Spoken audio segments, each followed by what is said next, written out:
Buenas noches, jóvenes. Noche, profesor. Buenas noches, Regulación profesor. contable. Noche. Vamos a dar inicio entonces a lo que teníamos para hoy. Voy a compartirles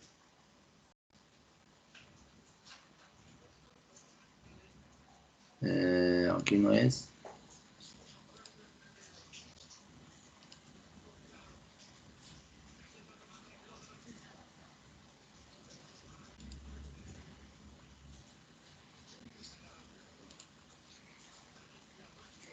Bueno, entonces para hoy tenemos una serie de... Vamos a hacer no tanto panel, porque aquí ya cada uno tiene un trabajo asignado en la exposición. Entonces empezamos con Javier Hernando Pineda, que nos va a hablar sobre el Código del Comercio de 1887. Quien pueda. Buenas noches, profesor y compañeros. Profe, yo busqué pues, el Código de Comercio en sí y pues hay una información muy dispersa. Sin embargo, pues yo traje todo lo que encontré. Dice... Perdón. El que quiera compartir página me dice para yo dejar de compartir. Ustedes comparten. ¿De acuerdo? Yo decía que poner todo positivo y todo, ¿no? No traje diapositivas, pero pues tengo una información ahí bien concisa. Dice: en la evolución del derecho mercantil en Colombia, se registra un primer Código de Comercio cuya breve vigencia se inicia en 1853 durante la República de la Nueva Granada y culmina con la Confederación Granadina, cuando mediante la Constitución Política de 1858 se estableció el régimen federal que autorizó la creación de 8 estados a los que facultó para legislar independientemente asuntos comerciales y de derecho privado en general. Este Código de Comercio Nacional, que en el artículo 1110 derogó expresamente las ordenanzas de Bilbao y toda disposición sustantiva de comercio que hasta la fecha hubiera regido en la República previo, en el artículo, en el episodio 42 de investigación, dice: las dudas que por oscuridad o deficiencia de este código ocurrían en su apariencia se resolverán: 1. Por los principios de la legislación mercantil general admitidos por los pueblos más adelantados. 2. Por los principios teóricos de la misma legislación en efecto de la variedad de aquello. 3. Por las leyes comunes de la República cuando el código se refiere expresamente a ellas, pero no en otros casos. Se estableció la jerarquía de fuentes comerciales y principios básicos de interpretación a seguir en procura de la aplicación que consultara especialmente el carácter mercantil de la actividad regulada en esta recién creada Jurisdicción Especial de Comercio. En ese sentido, resalta que en el numeral tercero de la norma menciona las leyes comunes de la República, es decir, las del derecho civil, entendidas no como fuente de derecho comercial, que es un derecho especial porque se circunscribe en cuestiones mercantiles, y dejando claro que el mandato civil no constituye un medio para la creación de los preceptos del verdadero y propio derecho comercial, sino como una norma común que se puede aplicar por vía de una analogía cuando así lo permita. Dice: sin embargo, el primer Código de Comercio de 1853, formalmente derogado 5 años después, continuó vivo y en gran parte de sus contenidos aplicados en al menos 3 estados, lo que es el estado de Cundinamarca, Antioquia y Santander. En el caso de Santander, la ley sancionatoria del 1 de junio de 1863 es nuestra primera codificación que produce casi textualmente el Código de Comercio de España de 1829. Nosotros siempre fuimos copiones. Dice: constituye una fijación formal del derecho mercantil. Este se suprimió en el libro quinto, se suprimió el libro quinto y se redujo el código a 1110 artículos. En el libro eliminado trataba de la jurisdicción comercial y los procedimientos en aspectos de regulación de la ley sobre los tribunales y juicios de comercio. Constituida ya la Confederación Granadina, el libro 3 consagró el comercio marítimo. El comercio marítimo adquiría legislación de carácter nacional, lo que estaba en el libro 3 de esa jurisdicción, de ese codificación de comercio. Dice: Así, con un total de 628 artículos en el Código de Comercio de Cundinamarca y 633 en el Código de Comercio de Santander, la legislación mercantil de estas regiones fue muy similar. En el primer libro se reguló lo concerniente a la calidad del comerciante y los agentes del comercio. En el segundo, trata de los contratos comerciales, sus formas, efectos, y un último libro que consagra la quiebra. Dice, el Código de Santander reguló la actividad de los comerciantes y con un fundamento del principio de la libertad de profesión u oficio. A esto se le exige en el artículo primero de la capacidad legal que se ocupen en forma profesional y ordinaria de las operaciones de comercio. Así tenía que darse a mediados del siglo XIX en una región de pequeños propietarios, extensa actividad manufacturera, agrícola, donde la función económica del comerciante no debía encontrar traba alguna y por tanto se tendió a favorecer las variadas relaciones mercantiles que integraron actividades tan diversas como la producción de tejidos de algodón, sombreros de hippie japa, costales de pique, cultivos y comercialización de tabaco, quina, cacao y café, que eran los productos que en esa época pues mandaban la parada. Dice que las organizaciones de comerciantes fueron instrumentos indispensables para el desarrollo comercial y económico, constituyéndose en la unidad empresarial predominante en este periodo. En un libro de una señora que se llama María Fernanda Duque de Castro, que es una historiadora, se llama Comerciantes y Empresarios en Bucaramanga, 1857-1885, ella nombra, dice, como comerciantes y empresarios formaron sociedades económicas y culturales, entidades ideadas por sus creadores con el propósito de maximizar la riqueza, el ingreso u otros objetivos definidos por las oportunidades que brindara la estructura institucional de la sociedad.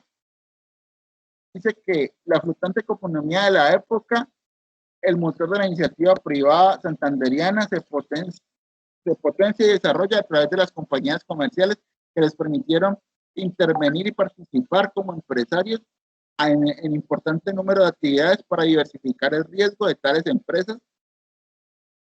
Dice, a mediados del siglo triunfó el libre comercio por bruscos cambios que afectaron distintos sectores de la producción.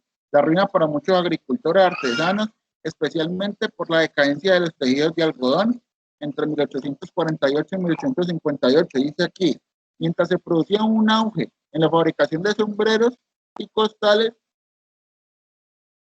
que perduró varias décadas, dice, la libertad comercial imperante facilitó las exportaciones de productos agrícolas como el tabaco de 1848 a 1875, la quina de 1860 a 1882 y el café entre el 1865 y 1930. El radicalismo propició amplias libertades para todo. Martínez Hernández y otras regiones del país, dice aquí, aquel cuya capacidad económica y poder político se lo permitiera, como la participación de la modernización y liberación del Estado, enderezaría principalmente hacia la construcción de vías de comunicación, caminos, puentes, o sea, el desarrollo más que todo de la región fue impulsado por la industria agrícola y por el comercio. Así, a pesar de lo insólito o lo natural que pareciera durante los años de la existencia del Estado de Santander, muchas de las más importantes compañías comerciales fueron creadas por prominentes funcionarios públicos que combinaron el ejercicio de la función pública con el comercio. Entre ellos estaba el señor Solón Wilches, que en 1868 constituyó la sociedad empresarial Camino al Casanare, que partía de García y Rovira. El señor Aquileo Parra, que en 1864 creó la empresa del Camino del Carare y suscribió el Estado, como también lo hizo Wilches, un contrato para su construcción y explotación en forma exclusiva. En vigencia del Código Penal en 1837, el artículo 506 consagró sanciones para el presidente, vicepresidente, secretarios, gobernadores. Bueno, ahí toca un temita que es como de lo que las sanciones que tenían los que participaran como en en actividades comerciales que no tuvieran que ver con la función pública. Dice que eso estaba en disposición de las ordenanzas de Bilbao. Dice, por aquí tengo una buena que dice: hacer el sorneo del concepto de sociedad, se determinó la escritura pública como único medio de constitución de toda sociedad y solidaridad en responsabilidad de los socios colectivos y gestores, mientras que la de los comanditarios y accionistas se limitó a sus aportes.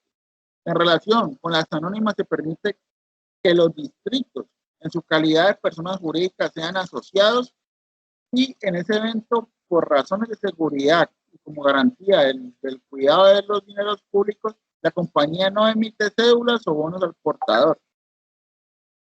Ahí está hablando de cuando se empezaron a constituir las sociedades, cómo se hacía. Pues un poco. Dice, por aquí tengo: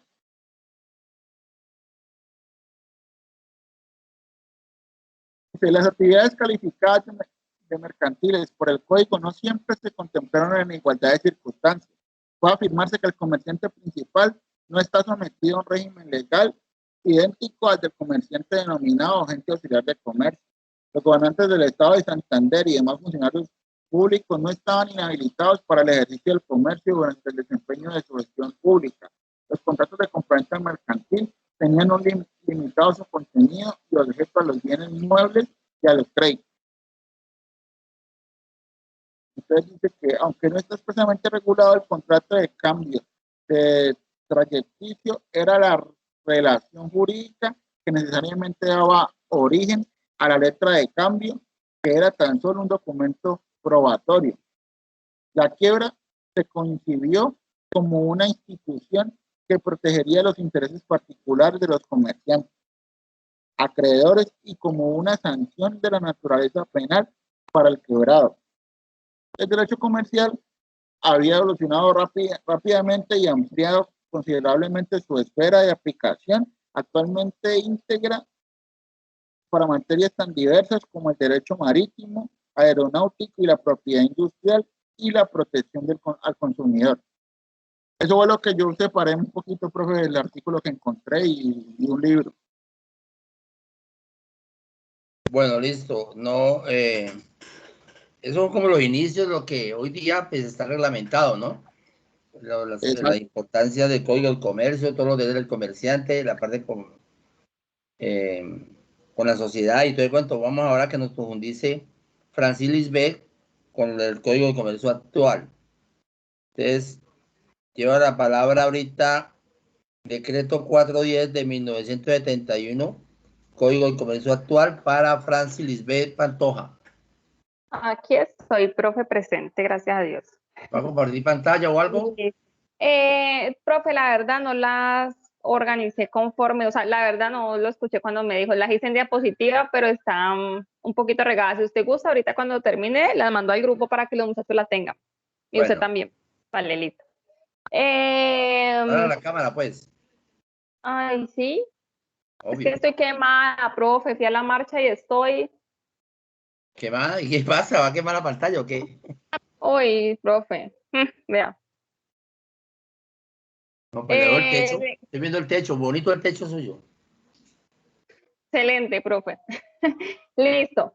Ya por lo menos ya la vi, ya sé quién es Francis Pantoja, porque no me acordaba de usted, ya me acuerdo. Baja un poquito la cámara, basta.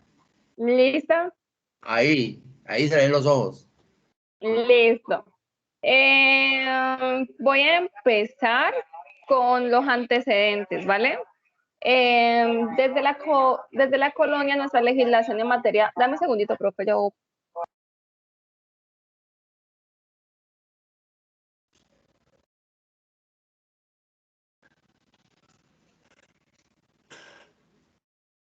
Desde la colonia, nuestra legislación en materia mercantil estuvo directamente influenciada por la legislación española y en especial por los preceptos de las ordenanzas de Bilbao, como lo decía el compañero.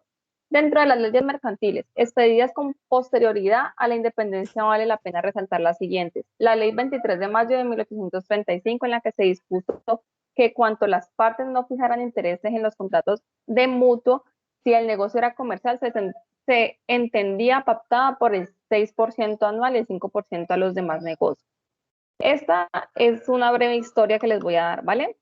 La del 23 de mayo de 1836, mediante el cual se ordenó que los juicios de comercio se sometían al procedimiento de juicios comunes y al conocimiento de los jueces ordinarios, quienes decidieran conforme a lo dispuesto en las ordenanzas de Bilbao y en su defecto por las leyes comunes vigentes.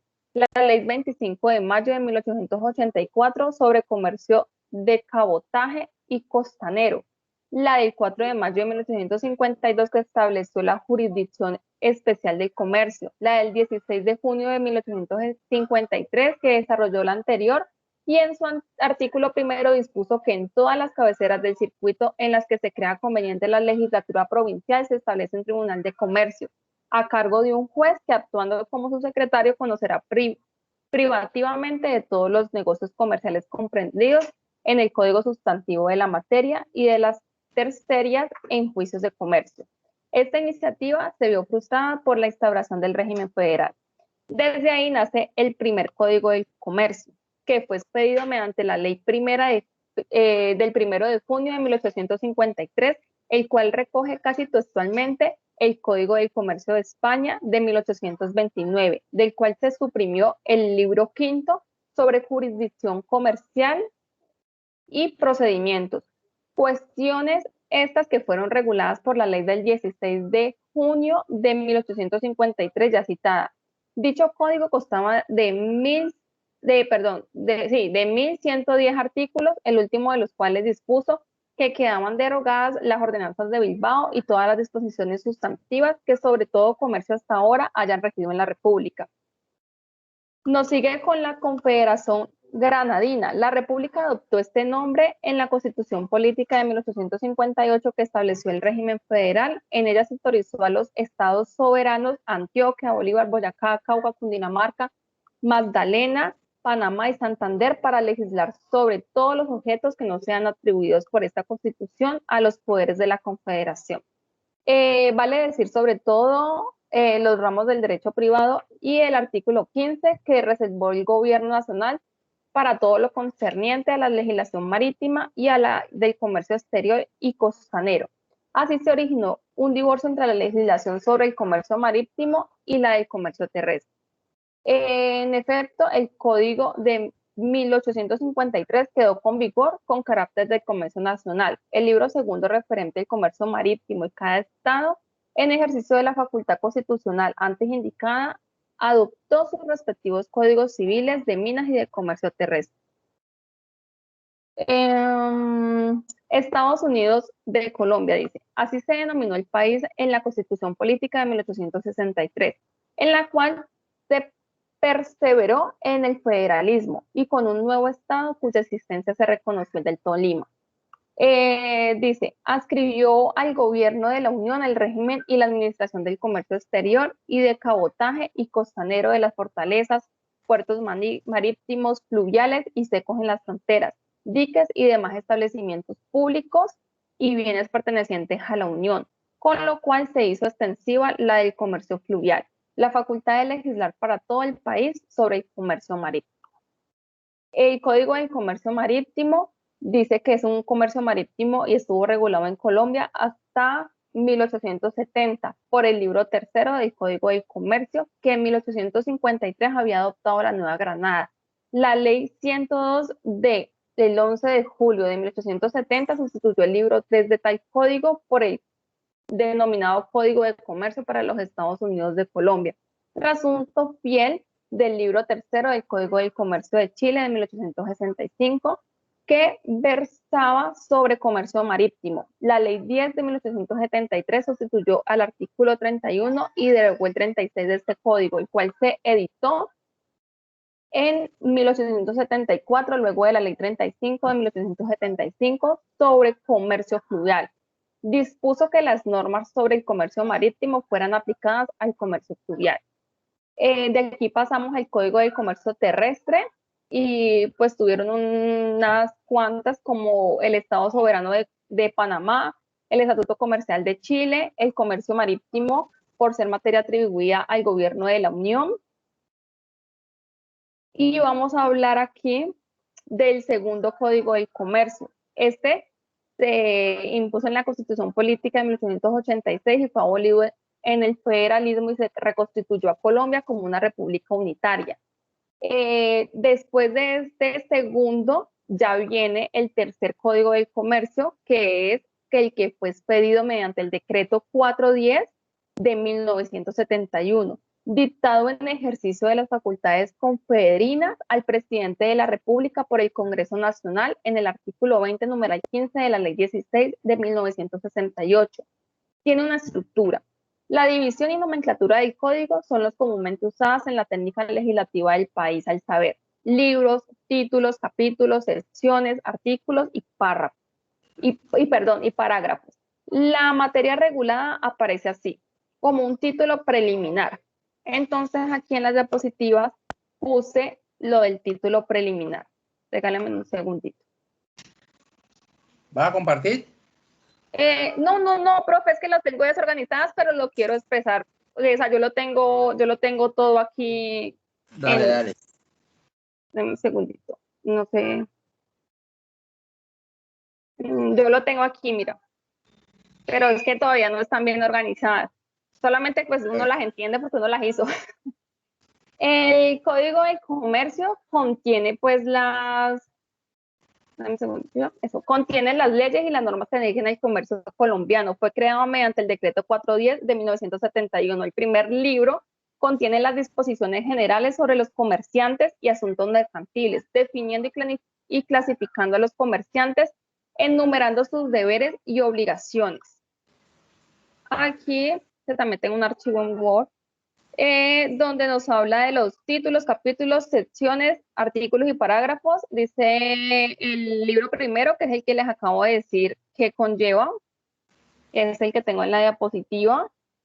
El libro segundo dice que se refiere a las sociedades comerciales. Y en la diapositiva tengo algo que dice, contiene todo lo referente a las sociedades, a la constitución, clases, disolución, estatutos, revisor fiscal, entre otros. El tercer libro recoge las normas sobre los bienes mercantiles. Contiene todo lo referente a las operaciones mercantiles.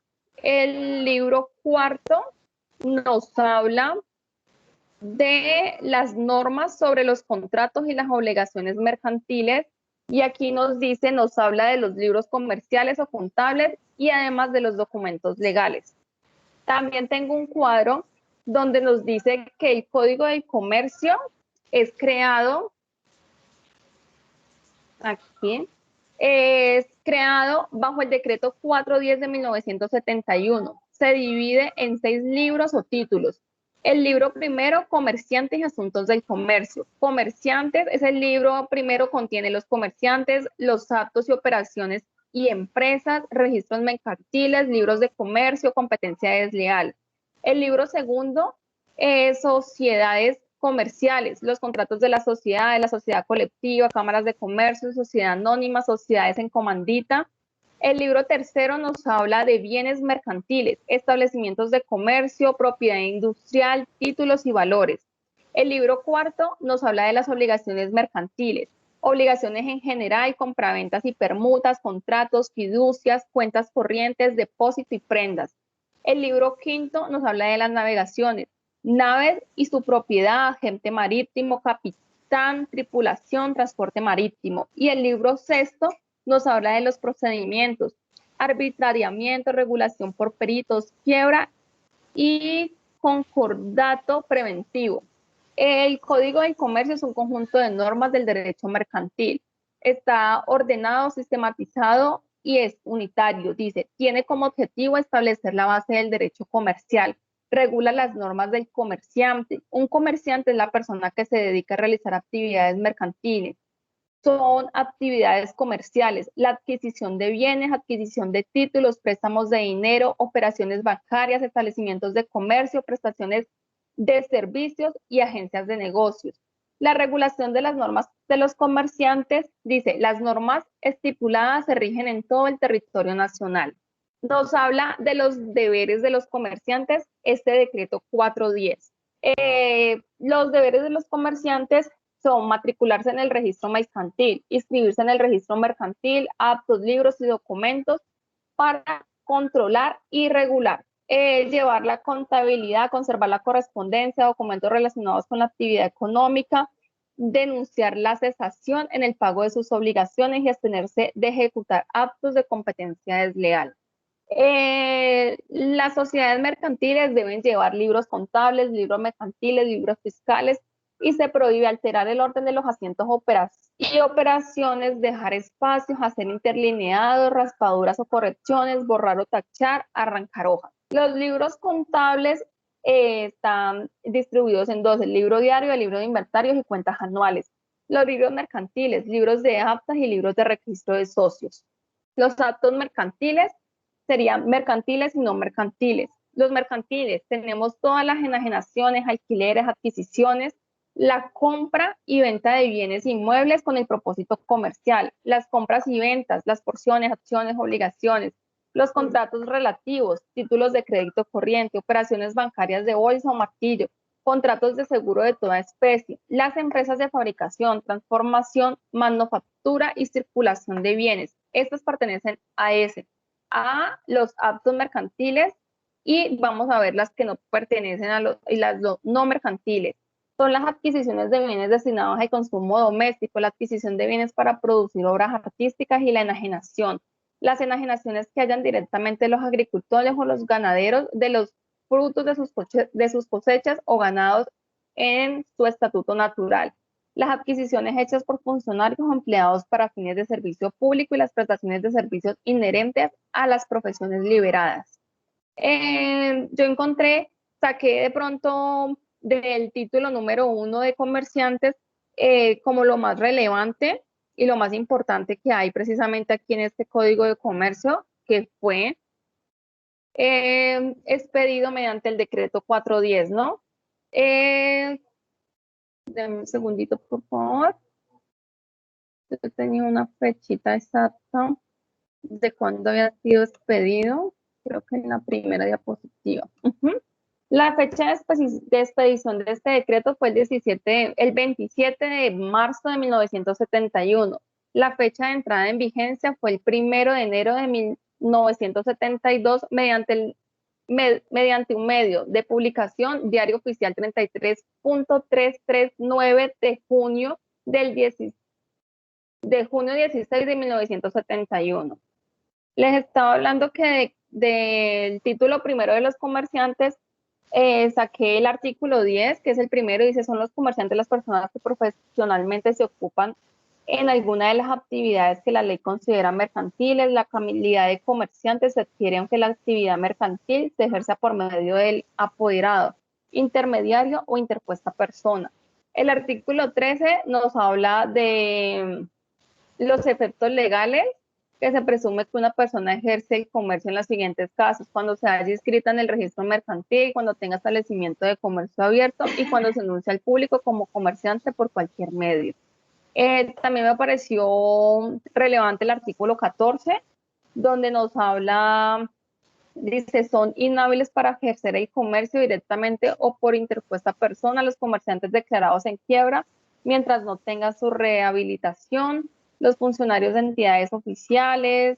También saqué las obligaciones de todo comerciante, pues que ya se las enuncié, que es matricularse en el registro mercantil, inscribirse en el registro mercantil. El Código de Comercio en el libro primero nos habla de los actos y las operaciones y empresas mercantiles. Son mercantiles para todos los efectos legales la adquisición de los bienes o títulos onerosos con un destino a enajenarlos de igual forma y la enajenación de los mismos. Pues a mí me pareció en realidad esto súper relevante, pues igual lo utilizamos hasta ahora. Entonces, pues ya les di como una breve introducción de cuándo fue creado y pues el decreto que me tocó. Y para último punto, les voy a anunciar una pequeña historia que tengo aquí, pues precisamente sobre el derecho comercial en Colombia, y terminando pues en el decreto 410. Nos dice que en la Constitución de 1858 y la de 1863, cada estatuto tuvo la facultad de dictar su propia normatividad comercial terrestre, dejándole a la nación expedir el Código Marítimo. Al sobrevivir el sistema centralista de 1886, se produce la unificación legislativa, dejando el Código Terrestre de Panamá y el Código Marítimo de 1870. Entre 1887 y 1971 se dictaron muchas leyes sobre compañías de seguros, establecimientos de crédito, bolsas de valores, corporaciones financieras, bancos, cámara de comercio, pero no se había expedido un código que las uniera todas. En 1958 se presenta un proyecto para ponerlo en consideración del Congreso. En el 68 se crea una comisión revisora del proyecto. En el 70 se presentó el proyecto dejándose el de 1958 y finalmente el 27 de marzo de 1971 el gobierno expidió el decreto del cual les hablé, el 410, que contiene el Código del Comercio. Listo, profe. Muy bien, Franci. Importante que suba esas diapositivas porque usted hizo ya pues la estructura y la diagramación como está distribuido el Código de Comercio actualmente, ¿no? Sí, yo sé que hay bonitos, o sea, como los más relevantes, digamos, por ejemplo, en el título 4, nos habla de los libros y los papeles de los comerciantes, entonces saqué qué era, le saqué qué libros se prohíben y por qué, reserva y exhibición de los libros, entonces también, o sea, las funciones, cosas así, como lo más relevante. Y eso que se lo saqué, porque oiga, qué cosa tan larga. Eso es más largo que una semana sin carne, profe, horrible. Le saqué hasta el capítulo 2, dice, de las sociedades comerciales, el título 2 de la inspección de vigilancia de las sociedades, el capítulo 2, balances. Las sociedades sometidas a vigilancia enviarán a la superintendencia copias de balances, pero la verdad está súper interesante. O sea, si te pones a sacar como lo más relevante, es muy bueno. Es que yo diría que el Código del Comercio va muy ligado a la contabilidad. Claro. Dice que el comerciante, que es...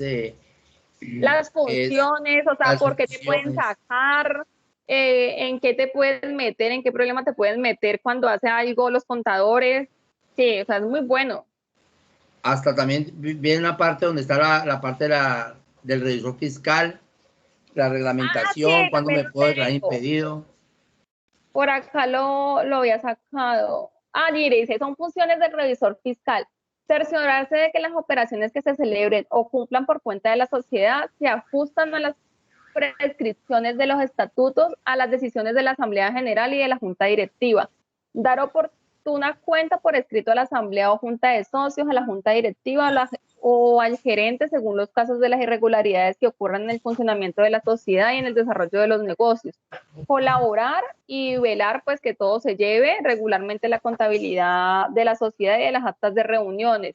Y también dice, no podrán ser revisores fiscales quienes estén ligados por patrimonio parentesco dentro de un cuarto grado de consanguinidad, quienes sean de la misma compañía, quienes desempeñen la misma compañía o en subordinados cualquier otro cargo. Y por qué y qué debe tener un revisor fiscal. Eso fue lo que más relevante me pareció y por eso lo saqué. Sí, exacto, pero le digo, va muy ligado. Lo que es un contador debe tener el Código del Comercio al lado, el Estatuto Tributario y ahora las normas internacionales. O sea que va muy ligado, muy bien. Mire que estamos haciendo el recorrido de la normatividad contable, ¿no? Todo lo que nos tiene que competir como contadores. Mire, ya sabemos que tenemos que tener en nuestra biblioteca el Código del Comercio para que no entremos de pronto en errores en el momento de asesorar. Muy bien. ¿Qué dice Caterina Montoya? Profe, es que ahora ya estuve en una clase, la verdad no he investigado, solo lo que escuché en la clase, que el revisor fiscal ya lo van a anular, ¿no? Que ya no vamos a ser revisores fiscales. No, cuente el chisme, ¿cómo así? Sí, van a aprobar una, no sé, no me acuerdo porque es que lo están diciendo en la clase del lunes. Entonces un muchacho dijo que él había escuchado que iban a quitar la parte de la revisoría fiscal y solo iban a permitir auditores. Entonces, El que se gradúa como contador se gradúa ya como contador. Antes uno se graduaba como contador y podía realizar la función de una vez como revisor fiscal, ¿cierto? Ya no, ya solamente como contador, pero la palabra contador va a tener más poder porque va a tener el poder pues del revisor fiscal. Ya no va a requerir ese revisor fiscal, sino que ya el contador haría como las dos funciones con el nombre de contador. Y para lo de la revisoría fiscal solamente va a quedar lo que es la auditoría en general. O sea, uno ya estudia ¿Qué materia está auditoría y viendo los lunes? aseguramiento de la información. ¿Con la profesora María del Socorro? No. Ay, ¿Con profe, no me Francisco? pregunté el nombre, que apenas empezamos clase. Yo no me acuerdo cómo se llama ella. ¿Con Francisco? No, una señora, una profesora Iria. que es de ingeniería de sistemas. Ah, ya, ya. A ver, lo que pasa, bueno, eso sí, mira, me la desayuno apenas ahorita, porque cuando estaban haciendo las normas internacionales en el año 99, se estaba mirando la armonización y sí, de pronto le iban a quitar el código del comercio y iban a quitar también la fe pública a los contadores, ya porque el profesional podía firmar. Habría que mirar eso, no creo, porque es que esa figura de revisor fiscal está bien estructurada y si usted le quiere ir a investigar, pues vaya al código del comercio y mira, porque es que prácticamente él dejaría tener un empleado el gobierno, porque nosotros como revisores fiscales prácticamente hay unas empresas que están obligadas a tenerlas. Es más, hasta uno como contador no puede tener, si no tiene hasta 5 revisorías fiscales. Voy a mirar eso, no sé por qué pueda decir eso, pero pues la figura del revisor fiscal, yo lo que más veo es que se pierda el de auditor que del revisor fiscal, pero voy a mirar eso. Muy bien. Seguiría entonces, muy bien, mi amiga Franci Pantoja, ya puede cerrar la cámara. Bueno, profe, muchas gracias.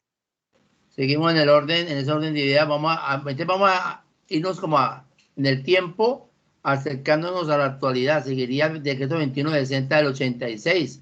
Mi amiga Lady Joana Leudo. Presente, profe, ¿cómo están? Muy bien. Profe, yo sí voy a compartir pantalla, pero ay, yo soy más buñuela para eso. Venga, yo me trato de una vez de conectarme. No, es fácil.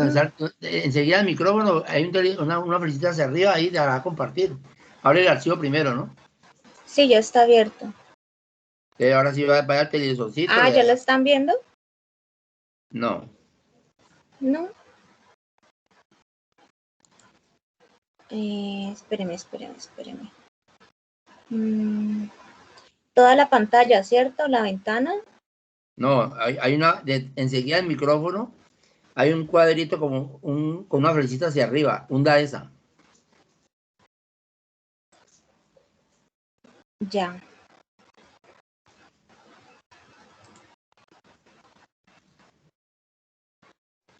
Ahí ya cargó. Ahí sí. Sí. Listo. Aprendió, ¿no? Me enseñó, profe. Usted es el Dale, mejor. pues. Bueno, entonces decreto número 2160 de 1986, por el cual se reglamenta la contabilidad mercantil y se expiden las normas de contabilidad generalmente aceptadas. Empezamos con el artículo 1, un breve resumencito chiquito porque pues me pareció muy importante. Cualidades de la información contable. La contabilidad y los estados financieros deben ser confiable, útil, comprensible, íntegra, objetiva, lógica, oportuna, razonable y verificable.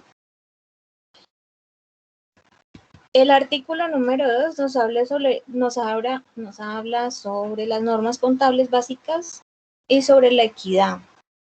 La información contable debe basarse en la equidad, la igualdad y la justicia para todos los sectores sin favorecer a ningún ente particular.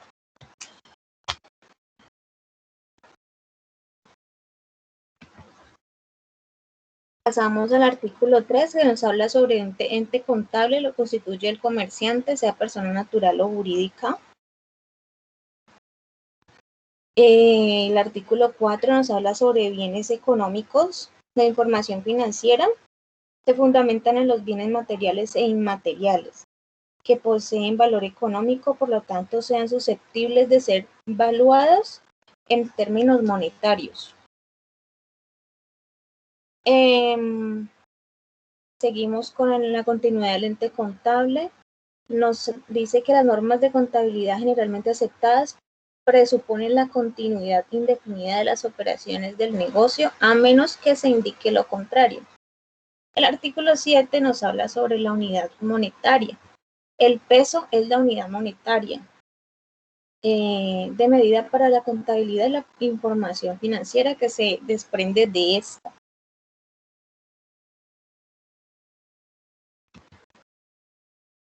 El artículo 8 nos dice evaluación al costo.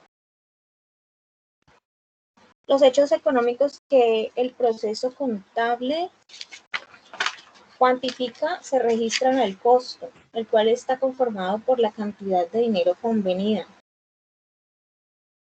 El artículo 9, causación contable, se consideran causados cuando se ha perfeccionado una transacción con terceros y en consecuencia se han adquirido hechos y asumido obligaciones, así no se haya efectuado el pago. Ya ahí hay una causación.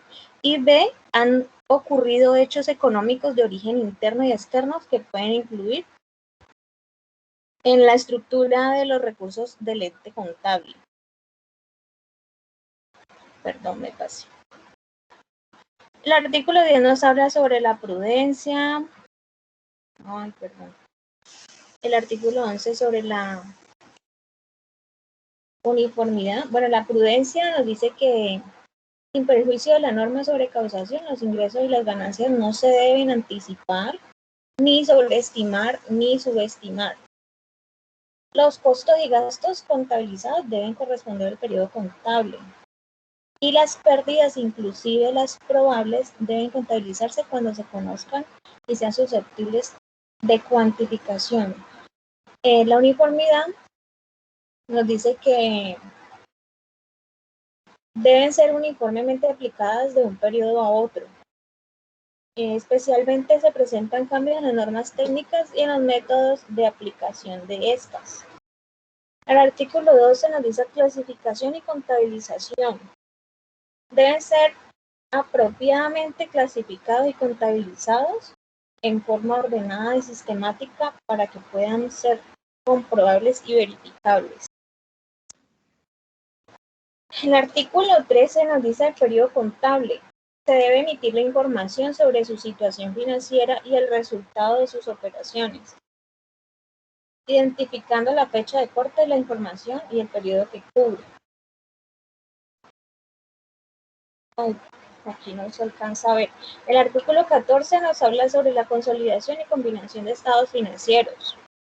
Cuando exista vinculación económica entre varios entes contables que implique el control del grupo por uno de ellos, deben prepararse estados que integren los balances generales, los de resultados de las operaciones, los cambios de la situación financiera. El artículo 15 nos habla sobre la causación. Aquí empezamos un título 3 de normas técnicas aplicables a ingresos, costos y gastos. Dice que las ventas, ingresos y ganancias y costos y gastos y pérdidas se deben contabilizar sobre la base de causación cuando se trate de actos que deban constatar por escritura pública, documento privado, la fecha de otorgamiento. B, cuando existan modalidades que tipifiquen una venta, así no se haya perfeccionado la transferencia de la propiedad. Su tratamiento contable debe fundamentarse en la norma básica de la realidad económica y en las normas técnicas específicas. Y C, en los demás casos, en la fecha del documento que se conste el nacimiento del hecho de cobro, o sea, la causación. El artículo 16 nos habla sobre la prudencia en cuanto a las normas técnicas aplicables de ingresos, costos y gastos. Nos dice que Bueno, las ventas, ingresos y ganancias no se deben anticipar, sobreestimar y subestimar. Para tal efecto deberá efectuar cortes apropiados de las operaciones, incluir solo los ingresos propios del periodo contable. Además, no deben de incluirse ingresos contingentes o inexistentes. Del artículo 17 puedo hablarles sobre el registro de ventas a plazo. Las ventas a plazo deben contabilizarse de acuerdo con métodos de reconocido valor técnico. El artículo 18, daciones de pago. Cuando hablamos de daciones, estoy hablando de dar, los pagos dados. Se determina por la diferencia entre el valor neto en libros y el valor por el cual se ha entregado, el valor que se entregó. El artículo 19, devoluciones, rebajas, descuentos. Artículo 20, reconocimiento de costos y gastos. Costos de activos adquiridos, el artículo 21, costos de activos adquiridos a crédito en moneda extranjera.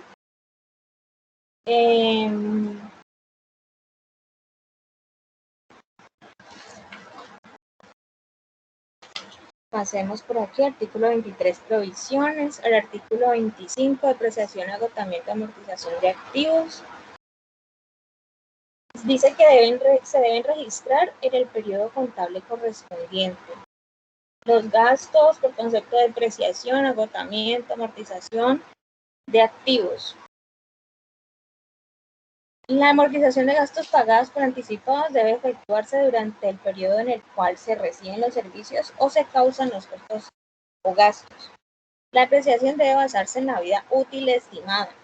Los gastos por reparaciones menores y mantenimiento deben registrarse en las cuentas de estado del ejercicio contable cuando se causen. La amortización de cargos diferidos se debe reconocer a partir de la fecha en la empresa y cuando la empresa inicia su etapa operacional. El periodo de amortización se debe reducir cuando surjan circunstancias que restrinjan los beneficios esperados. El artículo 26 nos habla sobre el impuesto diferido. ¿Qué es un impuesto diferido? Pues yo investigué, dice que si es un activo, es un derecho que tengo de pagar menos impuestos a futuro. Si es pasivo, es una obligación que tengo que pagar activos, menos impuestos a futuro, pasivos, más impuestos a futuro. Se calcula hoy, pero se paga o se reclama más adelante en el futuro. Sobre las partidas extraordinarias, se debe reunir las siguientes características: cuantía significativa, la naturaleza diferente de las actividades normales del negocio y concurrencia infrecuente. El artículo 28 nos habla sobre el registro y presentación de errores de ejercicios anteriores.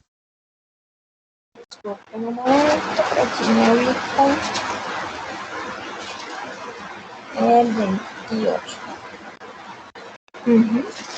Dice que las partidas se correspondan a la corrección de errores contables de periodos anteriores provenientes de equivocaciones en cómputos matemáticos, desviaciones en la aplicación de normas contables al pasar inadvertidos, hechos cuantificables que existían a la fecha que se preparó la información financiera, se debe incluir en los resultados del periodo contable, por separado de los resultados operacionales normales, e incluir en nota a los estados financieros la información establecida para reflejar su incidencia sobre los resultados de periodos anteriores. Y por último, la renegociación de pasivos. Las ganancias o pérdidas por descuentos o recargos originados en la renegociación de pasivos se debe registrar en el periodo contable en que se causan. Y continuamos con las normas técnicas aplicables a los activos. Este título comprende desde el artículo 30 al 56 de este decreto. Entonces, pues, de una forma como más resumida, Buscan definir los criterios que permanezcan, reconocer los hechos relacionados con bienes tangibles e intangibles. Nacen a raíz de las operaciones que suponen el incremento de los activos, el patrimonio o los ingresos. Vamos a hablar sobre las inversiones. Dice que representan los recursos que permiten crear o fortalecer una entidad pública, así como la adquisición de títulos o derivados que se reconocen por su costo histórico. Las rentas por cobrar están conformadas por los impuestos pendientes de recaudo, valor contenido en las declaraciones tributarias. Estas rentas no son objeto de producción. Deudores. Hace referencia a los cobros originados por las ventas de activos o servicios, así como intereses moratorios, sanciones o multas.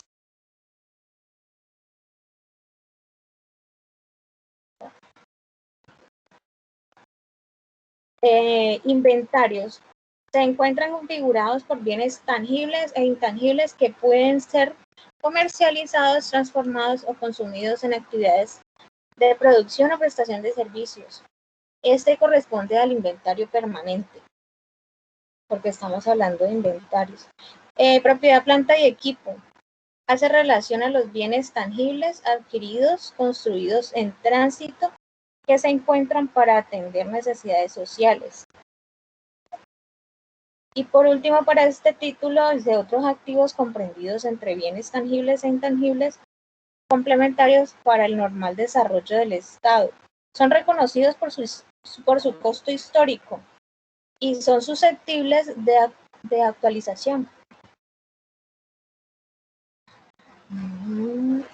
Normas técnicas aplicables a los pasivos.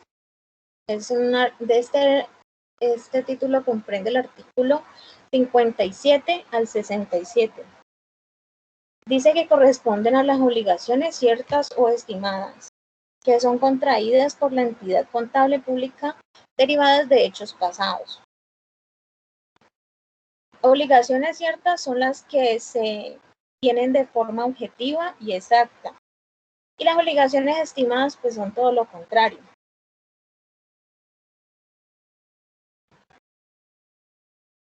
Aquí vamos a hablar sobre las operaciones de crédito público y financiamiento de la banca central. Las operaciones de crédito público corresponden a los actos o contratos que, de conformidad con las disposiciones legales sobre el crédito público, tienen por objeto dotar el ente público de recursos, bienes o servicios con plazo para su pago. Las operaciones de crédito público deben reconocerse por el valor de desembolsado. Los bonos títulos se reconocen por el valor nominal. Los créditos de proveedores se reconocen por el valor del bien o servicio recibido. El origen puede ser internas o externas. El plazo es corto. El plazo pactado puede ser corto, puede ser largo. En las operaciones de financiamiento de instrumentos derivados con fines de cobertura de pasivos. Las operaciones de financiamiento no existen las formalidades propias de las operaciones de crédito público. Esas operaciones se revelan atendiendo los criterios de origen, plazo pactado, operación que provee. Cuentas por pagar. Son las obligaciones adquiridas por la entidad contable pública con terceros, relacionadas con sus operaciones en desarrollo de funciones de cometido estatal.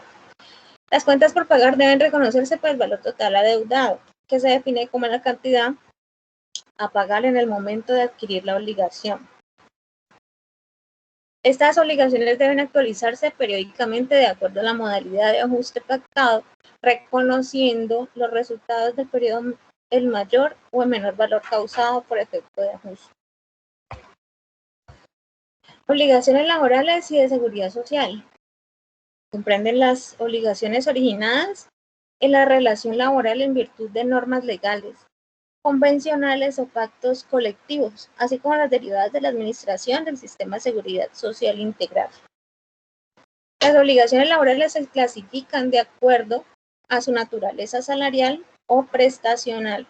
En cuanto a las de seguridad social, lo hacen de acuerdo a las prestaciones generadas del Sistema General de Salud. Otros bonos y títulos emitidos. Los bonos son instrumentos financieros de deuda usados por entidades privadas y entidades de gobierno. Comprende los bonos y títulos emitidos por la entidad contable pública porque sus características especiales no se consideran operaciones de crédito público ni operaciones de financiamiento, dado que su objetivo no es obtener, captar recursos, sino la sustitución del reconocimiento de sus obligaciones. Pasivos estimados. Son obligaciones a cargo del ente público originadas en circunstancias ciertas cuya exactitud del valor depende de un hecho futuro. Deben ser justificables de su medición monetaria confiable. Su reconocimiento se realiza por el valor que se estime a través de provisiones. Ahora vamos a pasar a ver las normas técnicas relativas al patrimonio.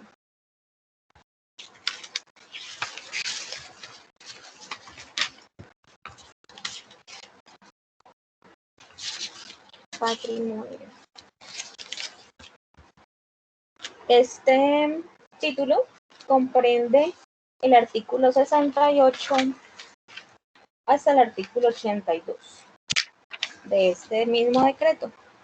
Dice que están orientadas a definir criterios para el reconocimiento y revelación de los recursos básicos para la constitución del desarrollo y el desarrollo, así como otros factores. Esa cosa que se está moviendo le puede dele ocultar para que no le moleste. Ah, bueno, profe. Ocultar ya. Pensé que eran para dejar de compartir. Dice, están orientadas a definir criterios para el reconocimiento y revelación de recursos básicos para la constitución y el desarrollo, así como otros factores que inciden en el comportamiento patrimonial, representado en las diferentes modalidades de superávit de los entes que conforman el sector público. Por aquí tenemos los factores en el comportamiento patrimonial. Nos habla sobre el superávit. Ay, regálame un momentico, yo tengo por aquí unos datos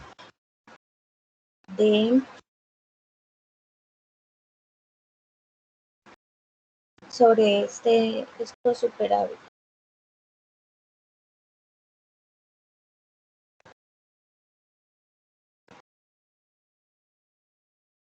Nos dice que el superávit operacional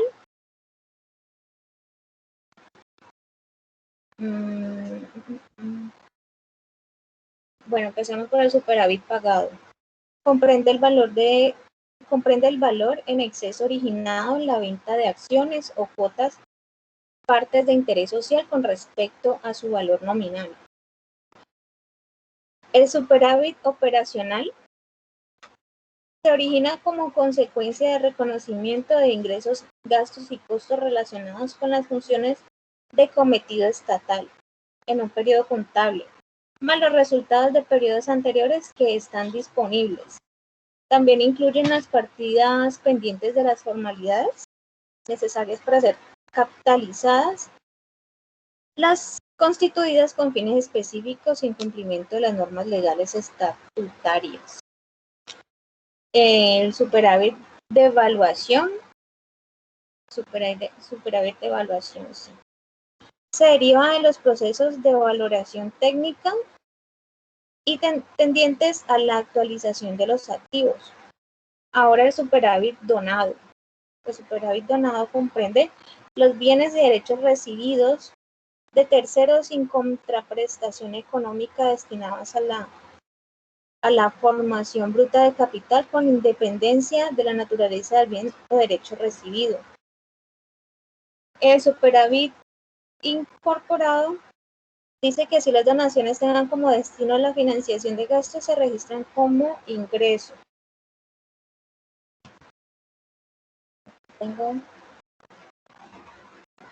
Y así finalizamos este decreto. Espero les haya gustado, profe. Excelente, Eleudo, muy bien. Bueno, terminemos que eso es lo que ese decreto 2160 Deja de compartir, entonces ahora sí, vaya al televisorcito. Eso, cómo aprendió de rápido, ¿no? Ese artículo 2160, pues es el primer decreto en materia de contabilidad y antecesor al 2649, al 2649.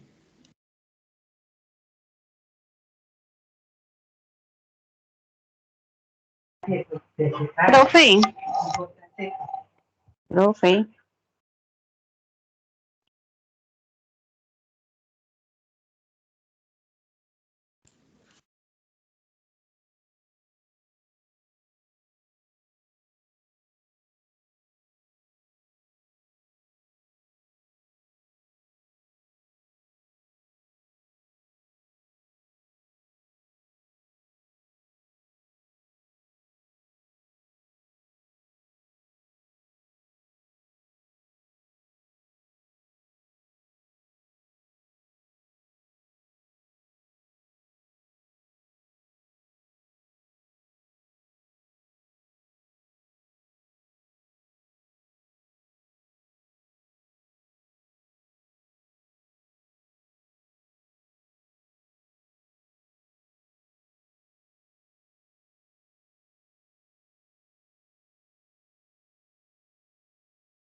Hola, ¿qué pasó? Perdón un momentico, perdón un momentico. El profesor se cayó.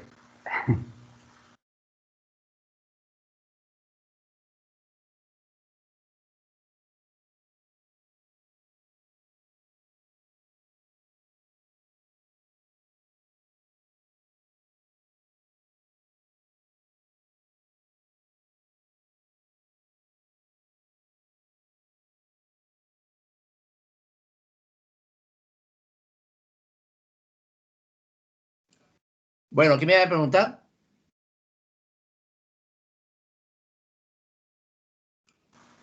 ¿Quién sigue en la?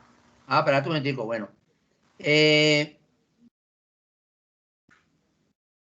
Entonces, pues eso es lo que antecede al decreto 2650, 2649, perdón, del 93, que es el que seguiría ahorita con María Alejandra Hidrobo. Profe, ¿será que puedo seguir ahorita? Es que me levantó la niña y está recién nacida y está comiendo. Bueno, entonces el 2650 le Después tocaría. si ya terminado, después de ese, es que me levantó y está llore que llore. Bueno, Carlos Alfonso de Durán. El ¿Qué tal, 2650. profe? Buenas noches. Bueno, venga, hagamos una cosa, en aras del tiempo, y veo que están haciendo una buena exposición, y por lo menos Leudo marcó la pauta alta porque hizo estas diapositivas. Vamos a ver el 2650 y dejamos hasta allí, y para dentro de 8 días, pues no hacemos parcial, seguimos las exposiciones y promedio las dos notas que tengo, la clase pasada más la de estas exposiciones. Y con eso saco nota de parcial dentro de 8 días, o sea que dentro de 8 días nos conectamos y no va a ser un parcial de teoría, sino que pues, seguimos las exposiciones y saco el promedio, ¿listo? Profe, qué pena, yo como no estuve la clase pasada, Jessica Lorena Restrepo, yo le envié el ensayo a usted y usted me dijo para que lo leyera el día de hoy. No sé si lo tiene. ¿Con quién hablo ahí? Con Jessica Lorena Restrepo. ¿Qué me está que usted, no te di tema de exposición? No, para el día de hoy no me dio tema de exposición. Me dijo que tenía que presentar el ensayo el día de hoy. Lo tenía que leer. Él me lo manda a mi chat. Listo. Entonces, ¿cómo Bueno, hago si no tengo tema de y el tema, exposición? ya te digo ahora que termino la clase, ya te digo. Ok, bueno, señor. Dale, entonces, Carlos Durán, ¿va a compartir pantalla o no? No, profe, no. Bueno, entonces, dice que el decreto 2650 de 1993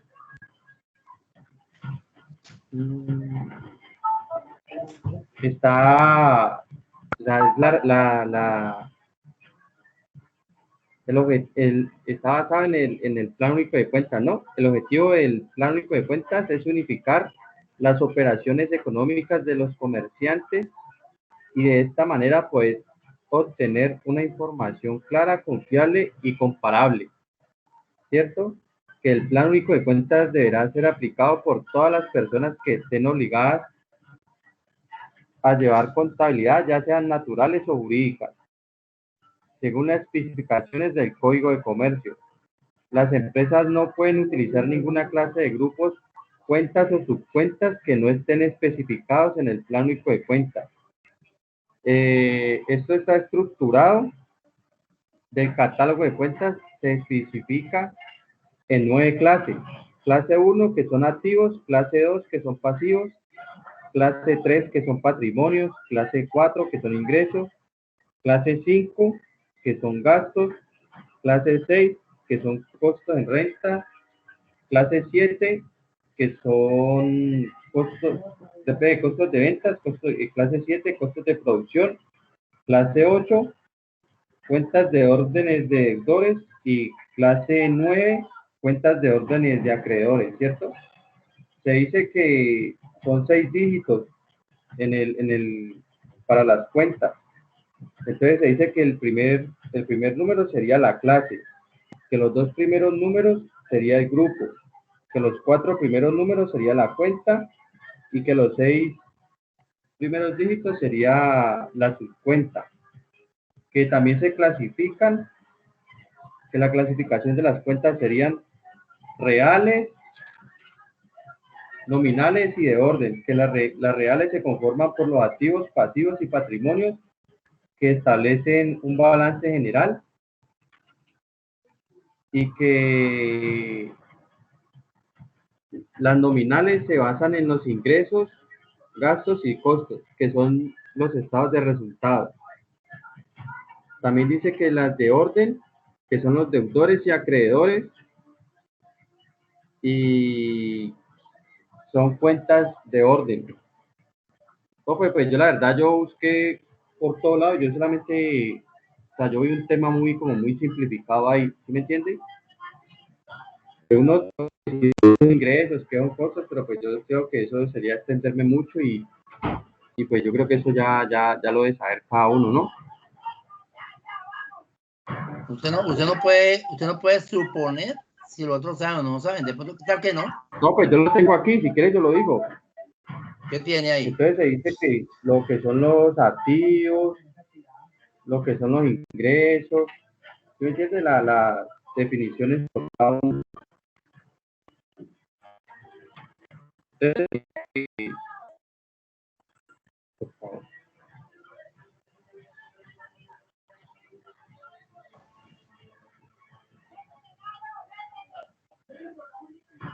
Se dice que los activos es un bien o derecho, que los activos es un bien, los activos que una empresa posee clasifican dependiente de su liquidez, es decir, la facilidad con la que los activos pueden convertirse en dinero. Por ello, se dividen en 2 partes, en activos fijos y activos circulantes. Son fijos los activos utilizados en el negocio y no adquiridos con fines de venta como maquinaria, bienes, inmuebles. Y los activos circulantes son activos que se esperan que sean utilizados en un periodo inferior al año, como las existencias, pasivos.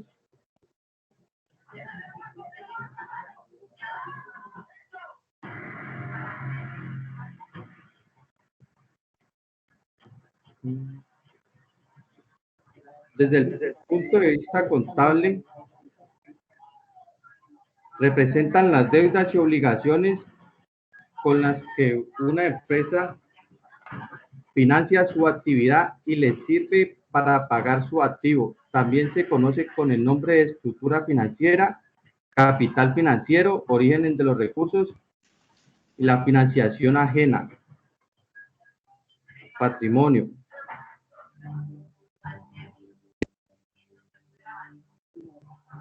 conjuntos de bienes propios de una persona o de una organización susceptibles de la estimación económica. Ingresos.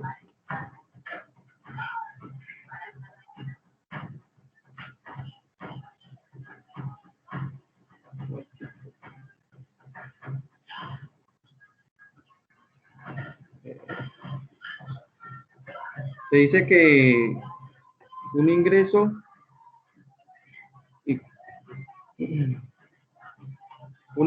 es un incremento de los recursos económicos. Este debe entenderse en el contexto de activos y pasivos, puesto que es la recuperación de un activo. Los ingresos suponen incrementos en el patrimonio neto de tu empresa. Puede tratarse del aumento del valor de tus activos o la disminución de tus pasivos. Sin embargo, no se complementan las aportaciones de socios o propietarios, puesto que se entiende que es algo que la empresa debe devolver con el tiempo. Gasto.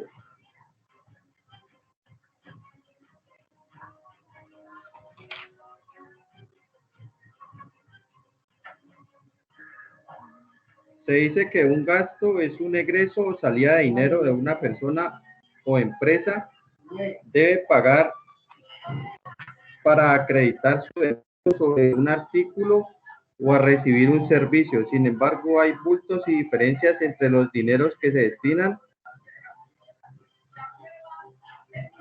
porque ella no lo recupera del dinero que se destina de una empresa, porque la empresa sí lo recupera al generar el ingreso, por lo tanto no lo gasta, sino que lo utiliza como parte de una inversión. Costo.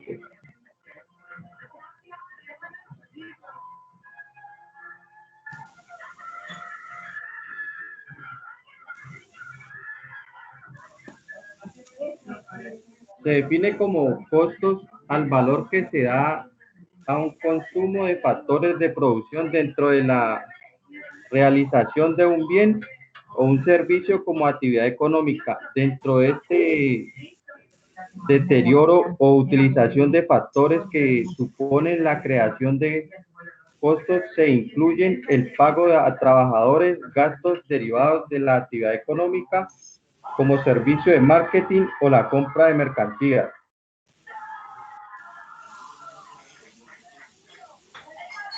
Sigue Bueno, Carlos, listo. A ver, ahí lo que quiere dar el 2650, pues sí, lo hemos estado trabajando. Son los códigos, cómo está estructurado la contabilidad, que se divide en 5 niveles. Nivel 1 que me da la clase, que me dice el primer dígito, nivel 2, etcétera. Es lo Sí, que señor. busca con ese decreto es... Era unificar las operaciones económicas de los comerciantes. Correcto, que todo el mundo habláramos el mismo idioma y codificáramos como fuera igual. Yo siempre he dicho, cosa que si un contador se iba, llegaba al otro y simplemente con ver la codificación ya sabía lo que se estaba haciendo. No hay necesidad de hacer como un empalme, ¿ya? Eso se trata el decreto 2650. Bueno, listo. Entonces, ¿ya María Hidrobo está lista o le damos para dentro de 8 días? No, dentro de 8 días, profe, porque no termino. Bueno, listo. Entonces, miren lo que vamos a hacer. Como y ojalá traigan pues diapositivas y todo lo que están exponiendo. Miren que nos estamos dando cuenta de todo el proceso que ha surgido la parte contable en cuanto a su reglamentación. Entonces, pues no vamos a hacer parcial. ¿Qué voy a hacer? Seguimos las exposiciones. Como ya tengo 2 notas, esas 2 notas las promedio y esa sería la nota de parcial, ¿de acuerdo? Entonces quedamos pendientes con María Hidrobo y seguimos con los demás temas. Señorita Jessica. Sí, señor. Bueno, usted, yo vino aquí, usted va a hablar sobre la ley 43 del 90. Ok. Sería la última, ¿no? Profe, esa la tengo yo, la ley 43 del 90. ¿Quién? Daniel. Daniel Potes. Ah, fue pucha. Entonces, espera un momentico. Profe, yo Lady Echeverry tampoco tengo asignado tema. Bueno, espera un momentico.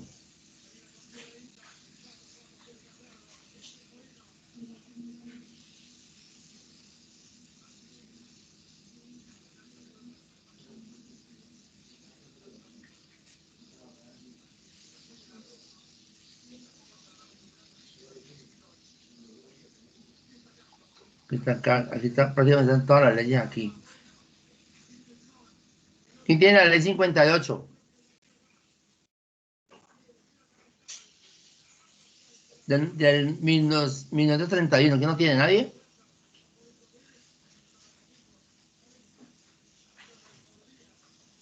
Entonces, Jessica, ley 58 de 1931. Bueno, señor. ¿Y la otra niña quién es? Lady Echeverry, profe.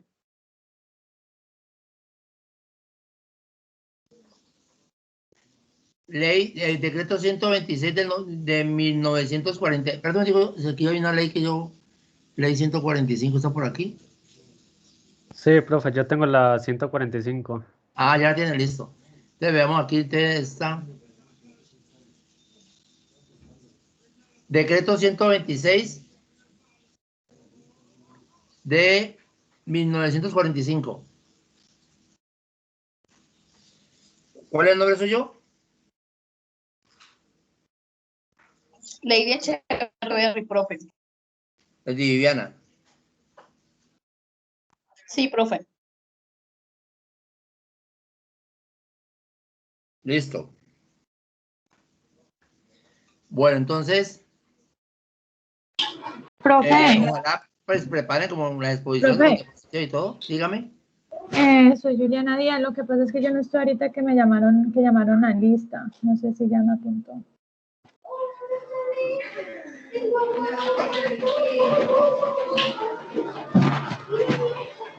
Es que se me había desconectado. ¿Cómo te llama? Juliana Díaz.